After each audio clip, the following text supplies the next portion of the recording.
Hello, allheaddeals.com में आपका स्वागत है। आज के लिए मैं आपका होस्ट हूं। पिछली क्लास में हमने हमारी कंपनी और भारत में ई कॉमर्स की ग्रोथ पर एक नजर डाली थी। अब हमारे इस भाग में इंटरनेट के बेसिक और व्यवहारिक पहलुओं पर अधिक ध्यान दिया जाएगा।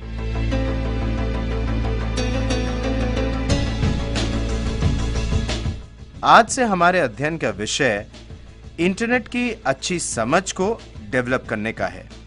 हम इस बात को पहचानने की कोशिश करेंगे कि वास्तव में इंटरनेट होता क्या है, कैसे पर्दे के पीछे काम करता है, और इन बातों को बेहतर समझने के लिए हम प्रैक्टिकल प्रदर्शनों को भी देखेंगे।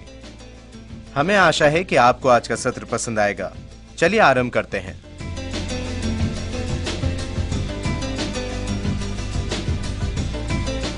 हम आज एक डिजिटल युग में रहते हैं। हम सभी जानते हैं या हमने सुना है कि इंटरनेट एक महत्वपूर्ण भूमिका निभाता है आज संचार, व्यापार और अर्थव्यवस्था में। यह कहना अनुचित नहीं होगा कि दुनिया वास्तव में इस एक फैक्टर पर अत्यधिक डिपेंड हो गई है जिसका नाम है इंटरनेट। आप कहीं भी जाएं, कुछ भी करें, हमारे दैनिक जीवन के अधिकांश भागों को आज इंटरनेट डायरेक्टली या इनडायरेक्टली रूप से प्रभावित कर रहा है। टिकटिंग, शॉपिंग, बैंकिंग, कम्युनिकेशन या एंटरटेनमेंट, सब कुछ इंटरनेट के माध्यम से चल रहा है। अब बड़ा सवाल यह उठता है कि वास्तव में इंटरनेट है क्या? यह इतना शक्तिशाली कैसे बना और हमारा जीवन इंटरनेट पर इतना निर्भर कैसे हो गया?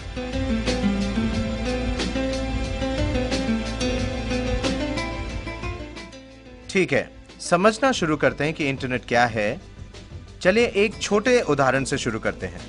मान लीजिए आपने एक केबल के साथ दो कंप्यूटर जोड़ दिए।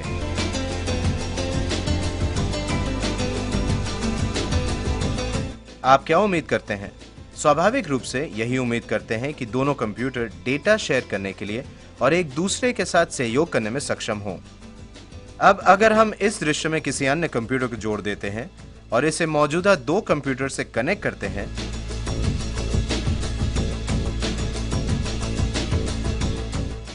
आप क्या उम्मीद करते हैं? फिर से आपको इन सभी तीनों कंप्यूटर्स के एक दूसरे के साथ डेटा शेयर करने के लिए उम्मीद है। अब एक काफी बड़े स्तर पर यह सोचिए। इस तरह दुनिया के सभी कंप्यूटर की कल्पना की कोशिश करिए। अब जो आप देख रहे हैं वो इंटरनेट का एक रूप जैसा है। यह कुछ भी नहीं है, सिर्फ दुनिया के सभी कंप्यूटरों को एक साथ जोड़े हुए एक विशाल नेटवर्क है जो आपस में डेटा शेयर करने के लिए और एक दूसरे के साथ सहयोग करने में सक्षम है। तो सीधे शब्दों में कहें तो इंटरनेट विभिन्न छोटे छोटे नेटवर्क का एक संग्रह है जो कि आपस में कम्युनिकेशन के पर्पस से एक बड़े नेटवर्क के रूप में जुड़े हैं। इस नेटवर्क में कुछ कंप्यूटर की सर्विस, वेबसाइटों की तरह विशेष भूमिका होती है, जैसे कि ईमेल सेवा आदि। इन कंप्यूटरों को सर्वर कहा जाता है और अन्य नेटवर्क पर जुड़े कंप्यूटरों को सेवा प्रदान करने के लिए ये विशेष रूप से बने होते हैं। एंड यूजर के रूप में हम इंटरनेट से जुड़ते हैं इंटरनेट सेवा देने वाली कंपनी या आईएसपी या इंटरनेट सर्विस प्रोवाइडर कंपनी के साथ, जैसे एयरटेल, बीएसएनएल आदि। हमारा इन कंपनियों से जुड़े होने का मतलब है कि हम ग्लोबल नेटवर्क से कनेक्टेड हैं। तो अब आपके पास वास्तव में एक साफ तस्वीर है कि इंटरनेट है क्या। तो हम अगले भाग में जाएं। अब सवाल है कि इंटरनेट कैसे काम करता है।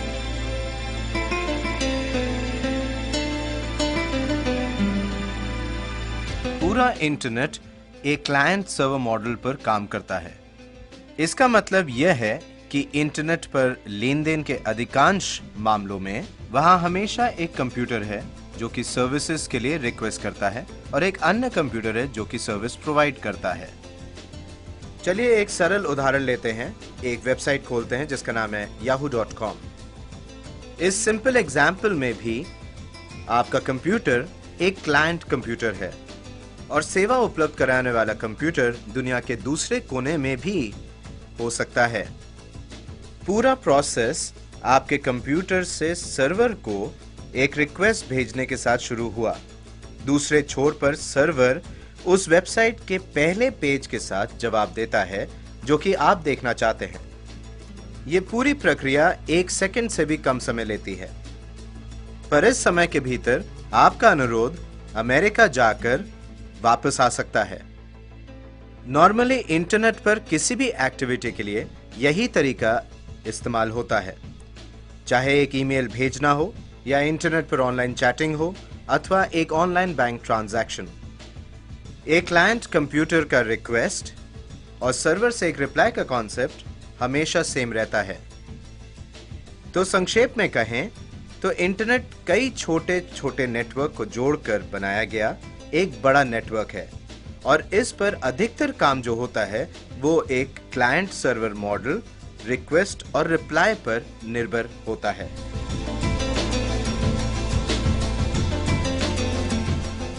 इस कॉन्सेप्ट को बेहतर तरीके से समझने के लिए हम एक प्रैक्टिकल एग्जाम्पल लेते हैं। हम पिंग कमांड पर एक प्रैक्टिकल करने के लिए जा रहे हैं। पिंग कमांड दुनिया में कंप्यूटर या किसी भी वेबसाइट के लिए अपनी कनेक्टिविटी को चेक करने के लिए तरीका है। हम पिंगिंग के जरिए अपनी कनेक्टिविटी yahoo.com तक चेक करने की कोशिश करेंगे। एक पिंग एक गूंज की तरह है। आप सर्वर को एक पिंग रिक्वेस्ट भेजते हैं और यह एक रिप्लाई के साथ आपका अनुरोध आपको वापस दे देता है। यदि उत्तर पूरी तरह से प्राप्त होता है तो इसका मतलब यह है कि आपके कंप्यूटर की कनेक्टिविटी पूरी तरह से काम कर रही है। इस प्रैक्टिकल के लिए आपको एक इंटरनेट से जुड़े हुए कंप्यूटर की जरूरत है।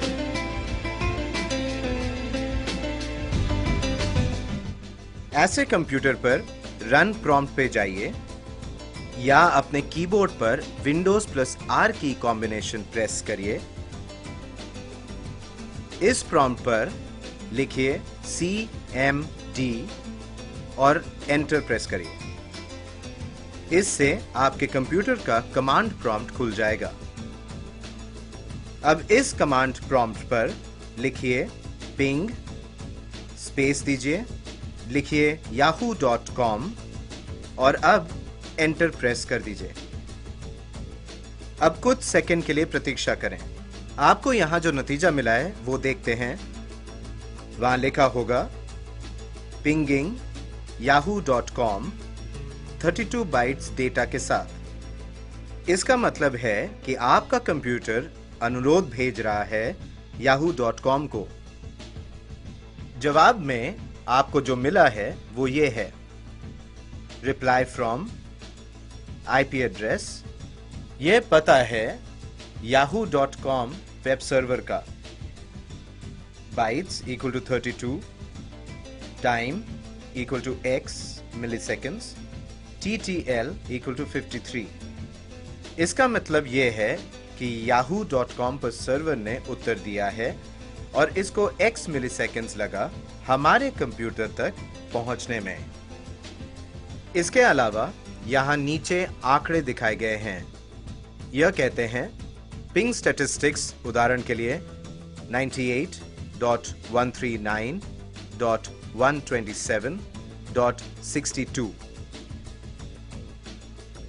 Packets sent equal to 4, received equal to 4, lost equal to 0, मतलब 0% लॉस।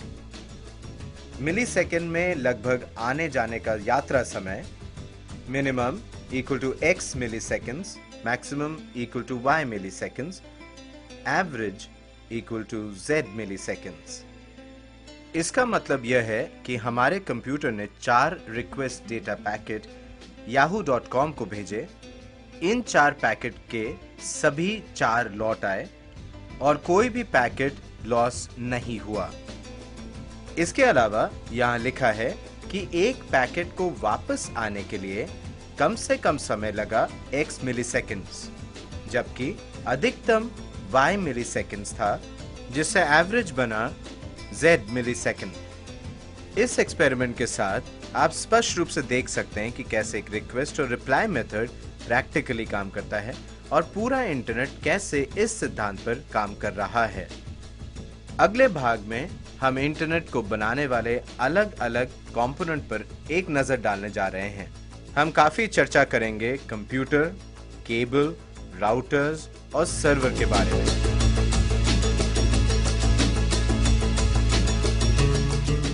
इस सेक्शन में हम कोशिश करेंगे और समझेंगे उस फिजिकल इंफ्रास्ट्रक्चर को जो आज के इंटरनेट को चलाता है।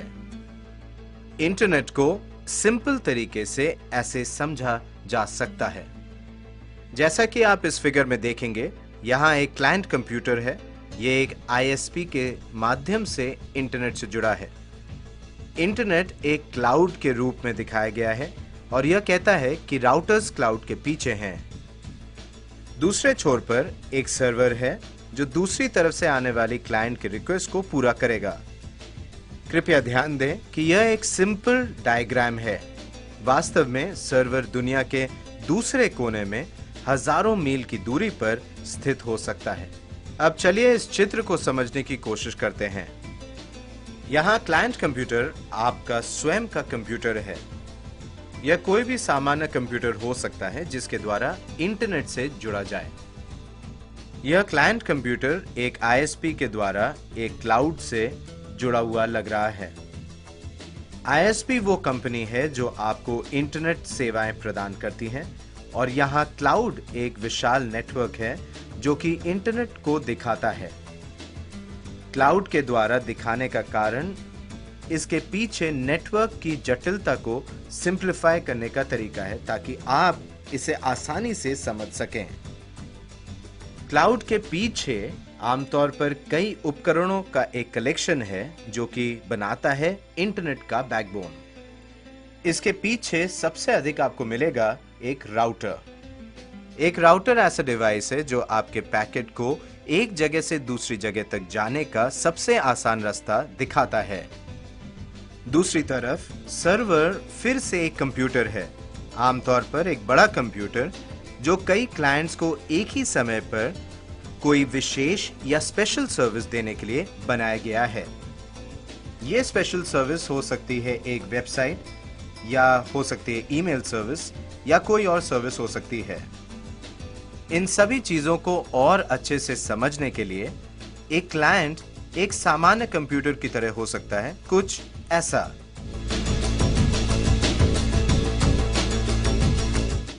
एक राउटर इस तरह का दिखता है।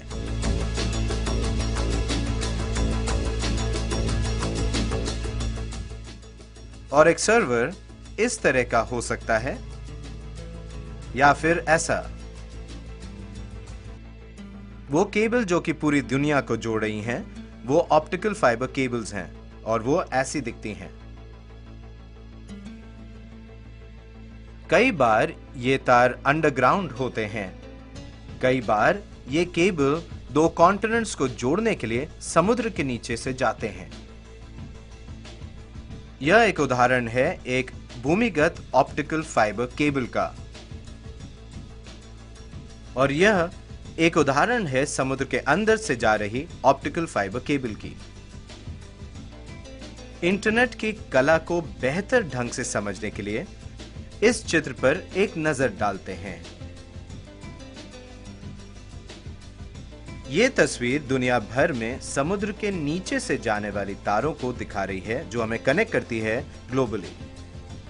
जैसा कि आप यहां देख सकते हैं, बहुत सारे केबल कनेक्शन हैं जो कनेक्ट करते हैं यूरोप और अमेरिका को, और उसी तरह दूसरे क्षेत्रों को भी। इन केबल्स के मालिक ज्यादातर दुनिया भर की बड़ी आईएसपी कंपनियां होती हैं। अगले भाग में हम इंटरनेट की ग्लोबल नेचर को देखने और समझने के लिए एक छोटा सा प्रयोग करेंगे।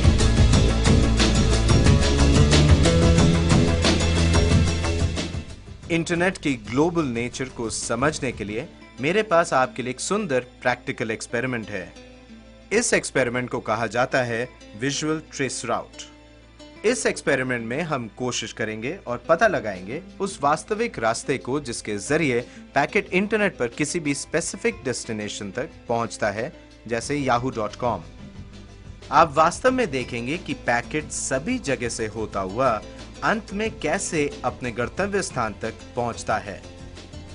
इस प्रयोग को करने के लिए आपको फिर से एक इंटरनेट से जुड़े कंप्यूटर की आवश्यकता होगी। अपने कंप्यूटर पर अपने वेब ब्राउजर खोलें।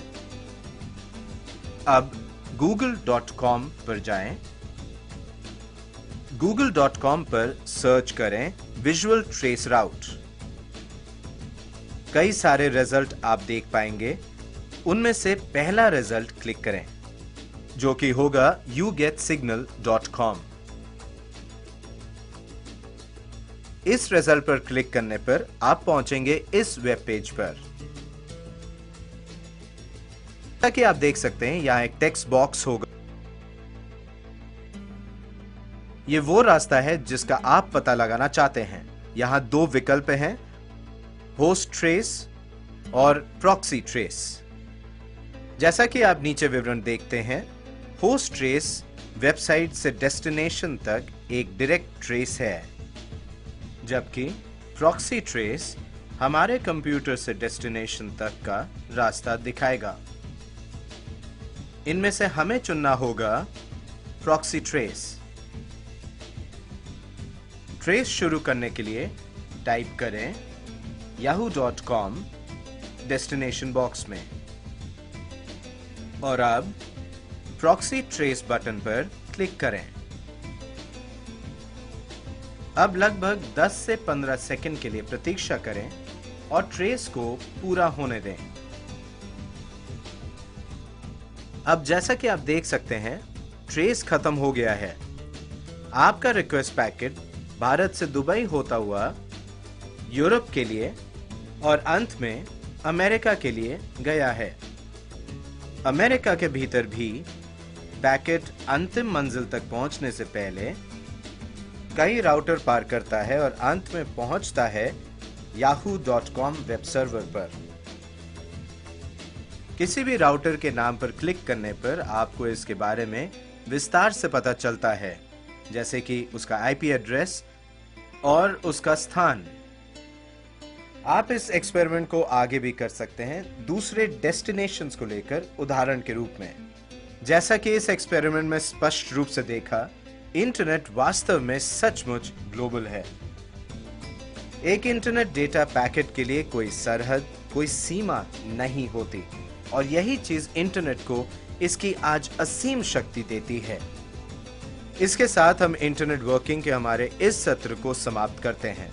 हमें उम्मीद है कि इंटरनेट कैसे काम करता है, इस पर आपको कुछ उपयोगी जानकारी मिली होगी और इंटरनेट के पीछे बारीकियों के बारे में आपको एहसास हुआ होगा। अगले सत्र में हम इंटरनेट वर्किंग डिटेल और इसके बारे में कुछ और तथ्यों और आंकड़ों पर अधिक ध्यान देंगे। आपके आज के समय के लिए धन्यवाद। हमें उम्मीद है कि यह सत्र आपको पसंद आया। कृपया इस कार्यक्रम को देखते रहिए।